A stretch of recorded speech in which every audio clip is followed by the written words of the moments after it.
بچه تو هم دروغ میگه. بله. بچه من میگه زیاد. و خیلی برام جالب بود که اینقدر به همه گفتم دروغگویی در کودکان قبل از سنین 3-4 سالگی اتفاق نمیفته. دوست عزیز من که از 2.5 دیگه رفت تو کارش، من نبودم و مامانم بود و مامانم اینو گفت و بابا اونو گفت و ما همیشه میگیم که قبل اینکه بدونیم با دروغ چه برخوردی داشته باشیم باید دلایل و ریشه هاشو ارزیابی کنیم. خب چند تا دلیل داره دروغگویی که حتما راجبش حرف میزنم و در انتها هم راهکارهای مواجهه درست و اینکه چیکار کنیم که دیگه تکرار نشه و این چرخه یه جا قطع شه حتما توضیح میدم، چون دروغ اصلا مسئله ای نیست که بگیم بزرگ میشه خوب میشه. خب بابای روانشناس، جان دلم، تو خود دروغ میگی؟ زیاد. وای نه. آها نباید میگفتم. نمیده، بد بود خیلی. من ندیدم ازت. خداییش دروغ نمیگی زیاد. اصلا نمیگم. واقعا نمیگی؟ بله تلاش میکنم. شاید یه چیزی رو نگی ولی دروغ نمیگی. طبیعتا تلاش میکنم مبنای زندگی حقیقت باشه. دروغگویی تو بچه ها طبیعیه؟ بله 100%. زیاد. و یه چیزی که همیشه راجع به رابطه دروغگویی و هوش کلامی من به والدین میگم هر چقدر هوش کلامی بچه‌ها بالاتر باشه احتمال و میزان دروغگوییشون هم بیشتر، برای اینکه فکر میکنه من چجوری بگم که مثلا مامانم ناراحت نشه یا بابام دعوام نکنه، که حالا راجع به دلایلش هم میگیم. موافقی؟ مثلا همین که بتونه یه چیزی رو که میبینه یه چیز دیگر رو بگه، یعنی تعریف کنه دیگه. بله دیگه، این خودش یک مرحله رشد شناختی است. حالا عزیزان دروغگو الان میگم خب ما ظریف‌هوشی بسیار بالایی داریم. نه ما داریم تو بچه‌ها. آره ولی واقعیت اینه که در بچه‌ها وقتی که میتونن دروغ بگن یعنی در یک مرحله و یک توانایی هوشی و شناختی قرار گرفتن و این بچه‌ها ما باید خوشحال باشیم که میتونه یه چیزهایی رو کتمان کنه و پنهان کنه. اما نکته بسیار مهم اینه که اصولاً دروغگویی با ترس همبستگی داره. هر چقدر بیشتر بترسند از پدر و مادر بیشتر دروغ میگن و هر چقدر تراست، اعتماد، دوستی باشه میزان دروغگویی کمتره. یه بخشی از دروغ گفتن در یه برهه سنی محدوده 3.5 سال تا محدوده 6.5 سال طبیعی است که حقیقت رو کتمان میکنه. شایعه. مهد کودک میره یه اتفاقی میفته، خونه خالی یه چیزی رو میبینه، یه قانونی بوده باید رعایت میکرد، اون قانون رعایت نمیکنه و ما هی میگیم چارچوب، یه جایی به نوعی زیرابی میره، بالا و پایین میکنه و ما متوجه میشیم واقعا. خب درست قابل توجهش با توجه به سن خودش داره تلاش میکنه کتمان بکنه و نمیدونه که از نظر ما این خیلی مشهوده که تو داری حقیقت رو پنهان میکنی. اما ما نباید برچسب دروغگویی بزنیم.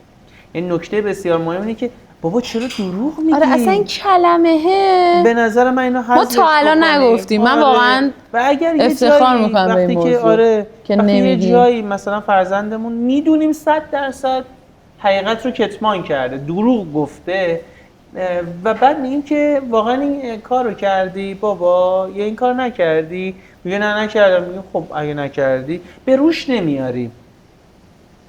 نیاز نیست در محدوده های سنی زیر 5-6 سال به روش بیاریم. نه تو دروغ گفتی. آره همیشه من میگم 50% فقط خودتو به این سمت و سو ببر که تعطیل هم نیستی. مثلا میگه بابا اینو ریخته، میگیم خب من بعدا بابا حرف میزنم، نه اینکه همون موقع بری بابا رو بیاری بابا تو ریختی دروغشو در کنی.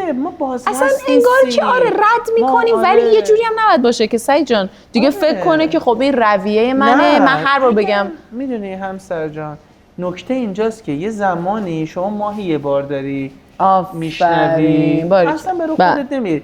یه زمانی هست این سبک زندگی روزمره داره میشه و روزی 10 بار داره این اتفاق رقم میخوره. زمانی که این سبک زندگی 10 روز رقم میخوره و این داره روزانه تکرار میشه، اونجا باید به رو بیاریم و بگیم که بله شما داری به رو این کار رو انجام میدی و حقیقتو نمیگی. آره حقیقتو نمیگی، بذار برم با مامانم صحبت کنم. اما در مجموع باید این اتفاق رقم بخوره. من دلیل خندمون صدای جلز ولز کتلت جاتون خالی. چند تا دلیل اصلی دروغ گفتن. اولیشو گفتی، به نیکی گفتی ترس شدید از تنبیه. آره. حالا سعید ممکنه بچه‌ها اعتماد سازی خیلی مهمه. تنبیه هم نشدن ولی برداشتشون نه صدا داره میره بالا. دومین دلیل دروغ گفتن نیاز به تاییده. مثلا من یه زمانی تو رو تایید میکنم میگم سعید جان مرسی ظرفا رو شستی، نفس میدوه میاد میگه بابا نشسته که، من شستم. یعنی نیاز داره من اون تاییدش بکنم و تشویق کنم. جلب توجه. آره من میگم اوه چقدر خوب که تو هم به بابا کمک کردی. حالا نمیرم میگم نه من دیدم تو که اتاقت بودی. دروغ گفتن نیست اونجا. واقعا جلب توجه دارم میگم نیاز داره به تایید. من بلندترم و میدونه حالا مثلا حتی کوتاه‌ترم یا توانایی های دیگه. رد کنیم اینا رو دیگه. و دلیل بعدی که خیلی شایع تخیله.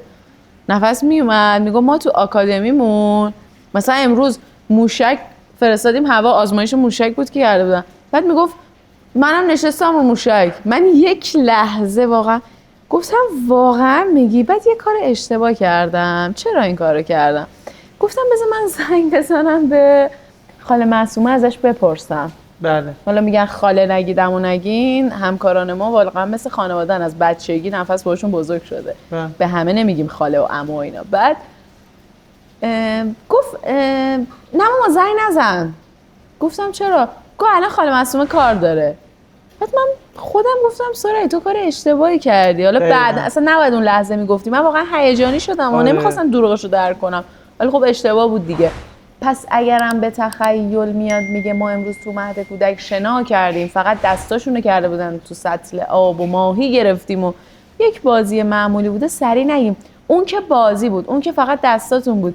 اجازه بده حرفشو بزنه و بعد وقتی میبینیم داره فراوان میشه فقط 50% نشون بده که تو فهمیدی که این راه و روشش دیگه نشه. فردا بیاد بگه میام وعدم و خوردم در صورتی که نخورده. و چهارمیش اینه که بچه‌ها یه جاهایی دوست دارن با شما بازی کنن، قصد دروغ گفتن ندارن.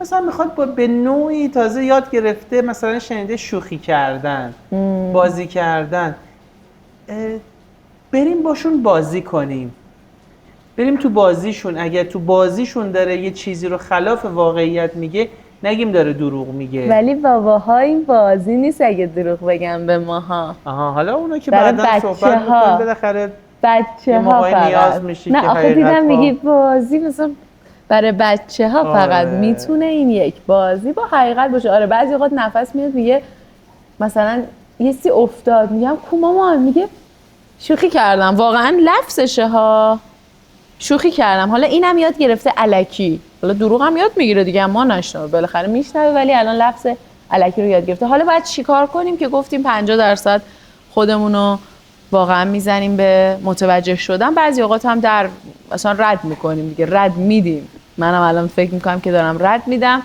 کانال ما رو تو یوتیوب سابسکرایب کنید. سوال داشتین اینجا همینجا بپرسید، ما تمام تلاشمون رو میکنیم که جواب بدیم.